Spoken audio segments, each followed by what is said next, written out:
തദ്ദേശ തിരഞ്ഞെടുപ്പിലെ തോൽവി ആഴത്തിൽ പഠിക്കാൻ ഇടതുമുന്നണി. നാളെ CPIM സെക്രട്ടേറിയറ്റും അതുപോലെ CPI നേതൃയോഗങ്ങളും ഒക്കെ ചേരുന്നുണ്ട്. മറ്റന്നാൾ ഇടതുമുന്നണി യോഗമുണ്ട്.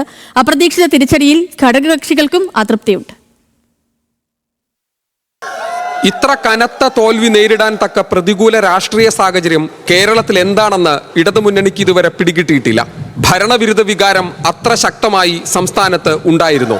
ശബരിമല സ്വർണ്ണക്കൊള്ള ആഴത്തിൽ ജനങ്ങളെ സ്വാധീനിച്ചു. വികസന നേട്ടങ്ങൾ, ക്ഷേമ പ്രഖ്യാപനങ്ങൾ ഇതൊന്നും ജനം പരിഗണിച്ചില്ലേ? അസാധാരണ തോൽവിക്ക് കാരണം തേടുന്ന ഇടതുമുന്നണി ഇക്കാര്യങ്ങൾ വിശദമായി ചർച്ച ചെയ്യും. CPIM സെക്രട്ടേറിയറ്റും CPI സംസ്ഥാന നേതൃയോഗങ്ങളും നാളെ ചേരും. മറ്റന്നാൾ നടക്കുന്ന ഇടതുമുന്നണി യോഗത്തിലും തെറ്റുകൾ തിരുത്തി മുന്നോട്ടു പോകാനുള്ള തീരുമാനമുണ്ടാകും. തിരുവനന്തപുരം, കൊല്ലം കോർപ്പറേഷനുകളിലെ ഭരണം നഷ്ടമായതും BJPയുടെ ശക്തി വർദ്ധിച്ചതും പ്രത്യേകം പരിശോധിക്കും. തിരുവനന്തപുരത്തെ തകർച്ചയ്ക്ക് പിന്നാലെ CPIMനുള്ളിൽ ഭിന്നത രൂക്ഷമാണ്. മേയർ ആര്യ രാജേന്ദ്രനെതിരെയും ജില്ലാ നേതൃത്വത്തിനെതിരെയും പാർട്ടിക്കുള്ളിൽ ഉയരുന്ന അമർഷം CPIM ജില്ലാ യോഗങ്ങളിലും പ്രകടമാകും. സർക്കാരിന്റെ ജനകീയ പ്രവർത്തനങ്ങൾ വോട്ടാകുമെന്ന വിശ്വാസം തെറ്റിയെന്ന് മന്ത്രി V ശിവൻകുട്ടി പറഞ്ഞു. എന്നാൽ ആര്യക്കെതിരായ വിമർശനങ്ങൾ മന്ത്രി തള്ളി. മേയർ ആര്യ രാജേന്ദ്രൻ പാർട്ടിക്ക് വിധേയമായി കൊണ്ട് തന്നെയാണ് പ്രവർത്തനങ്ങൾ ആഘാതത്തിൽ നടത്തിയിട്ടുള്ളത്. അവരുടെ പരിമിതിക്കുള്ളിൽ നിന്നുകൊണ്ട് അവരുടെ ആരോഗ്യസ്ഥിതിയും കൂടെ പരിഗണിച്ചുകൊണ്ട് അവര് പരമാവധി പ്രവർത്തനം നടത്തിയിട്ടുണ്ട്. ഇപ്പൊ തോറ്റപ്പോൾ ഇതെല്ലാ കുറ്റവും കൂടെ കൊണ്ട് മേയറുടെ തലയിൽ ചാരാം. ജയിച്ചിരുന്നെങ്കിൽ നല്ല മേയർ എന്നുള്ള നിലയിൽ നമുക്ക് കാണാൻ വേണ്ടി പറ്റില്ല. അവർ ചെയ്തിട്ടുണ്ട്. ആ രാഷ്ട്രീയ പക്വത നിലനിർത്തിക്കൊണ്ട് 5 വർഷക്കാലവും BJP ഇഞ്ചിന് അവര് ഒരു കാര്യം വിട്ടുകൊടുക്കാതെ പ്രതിരോധിച്ചിരുന്നുള്ള കാര്യം സത്യമാണ്. ആര്യയുടെ പ്രവർത്തനത്തെ സംബന്ധിച്ചിടത്തോളം പാർട്ടിക്ക് ഒരു പരാതി ലഭിച്ചിട്ടില്ല.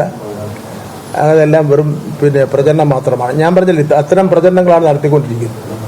കനത്ത തിരിച്ചടി നേരിട്ട മറ്റു ജില്ലകളിലും പ്രാദേശിക നേതൃത്വം തോൽവി പരിശോധിച്ചു വരികയാണ്.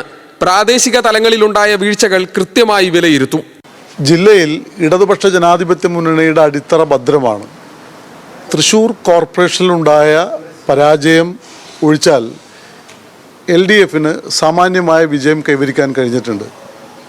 ഇപ്പോൾ തൃശ്ശൂർ കോർപ്പറേഷനിൽ ഞങ്ങൾ പ്രതീക്ഷിച്ച വിജയം ലഭിച്ചിട്ടില്ല. തീർച്ചയായും അതിൻ്റെ കാരണങ്ങൾ സംബന്ധിച്ച് സൂക്ഷ്മമായിട്ടുള്ള പരിശോധന നടത്തും.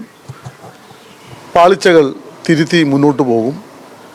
തൃശ്ശൂർ കോർപ്പറേഷനിൽ ഉത്തരവാദപ്പെട്ട പ്രതിപക്ഷമായിട്ട് ഞങ്ങൾ പ്രവർത്തിക്കുകയും ചെയ്യും. BJPയുടെ വളർച്ച ഗൗരവമായി കണ്ട് തിരുത്തലുകൾ വരുത്താനാണ് തീരുമാനം.